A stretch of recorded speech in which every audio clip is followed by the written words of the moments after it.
Pessoal, vou comentar aqui as reportagens do Jornal Nacional e da Record, hein? Aquela história, vocês lembram do rompimento da Record com o Bolsonaro e tal? Isso aí tá tendo repercussão.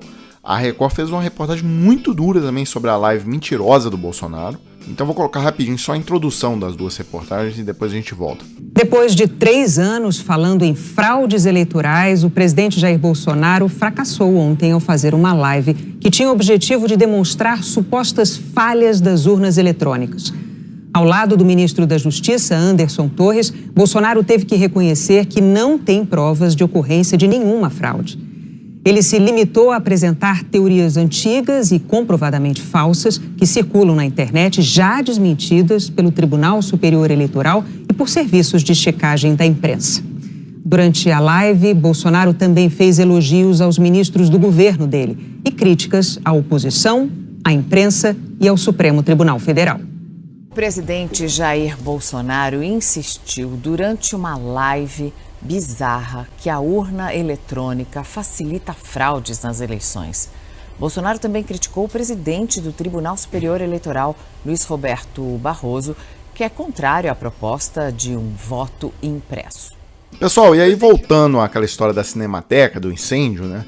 Teve uma treta pesada aqui do Paulo Pimenta com o Mário Frias. Então o Paulo Pimenta falou o seguinte: o imbecil do Mário Frias resolveu me responder afirmando que o incêndio na Cinemateca é culpa do Lula. Além de incompetente, covarde e patético, o bobalhão acha que está representando. Vai te dar o respeito, seu lambe-botas de miliciano.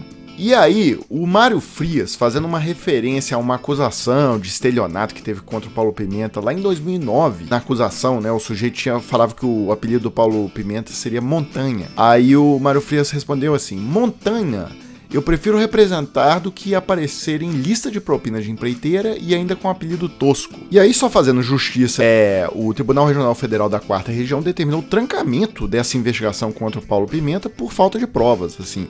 Isso aí foi uma conversa fiada, negócio de uma venda de arroz no Rio Grande do Sul, e nunca teve provas. Depois de 12 anos, eles resolveram trancar a ação. Então é mais uma conversa fiada aí do Mário Frias, do bolsonarismo e tal, só pra atacar o Paulo Pimenta, que é um crítico, né, do Bolsonaro. Aí eu vou colocar aqui a reportagem do Jornal Nacional, mostrando como que esse sujeito... Eles gostam só disso, né? De briguinha na internet, aparecer, propaganda 100% do tempo. Agora, fazer, eles não fazem nada. Então, mostrando como que eles não tomaram providência nenhuma para evitar o incêndio. E agora, hoje, eles abriram lá o edital para contratar quem que vai tomar conta agora da Cinemateca. Então, é um absurdo total. Então, eu fecho o vídeo de hoje aqui com esse trecho do Jornal Nacional. O governo federal publicou hoje um edital para contratar uma empresa que administre a Cinemateca Brasileira em São Paulo. Ontem, um incêndio destruiu parte do acervo. Mas a instituição que deveria preservar a memória audiovisual do país está sem funcionários desde que o governo federal assumiu a gestão em agosto do ano passado.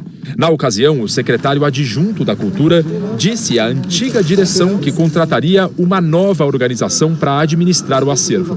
Nós receberemos as chaves e iniciaremos um novo processo de chamamento para a nova organização social. O chamamento só foi publicado hoje no Diário Oficial, quase um ano depois do anúncio, um dia depois do incêndio. O Ministério Público Federal processou a União por abandono do acervo em julho do ano passado. Em maio deste ano, a Justiça suspendeu o processo porque o governo federal se comprometeu a tomar providências. O prazo venceu no começo deste mês e foi estendido até setembro. O procurador responsável pela ação voltou a alertar numa audiência no último dia 20 para o risco de incêndio do prédio. 9 dias depois, o alerta se confirmou.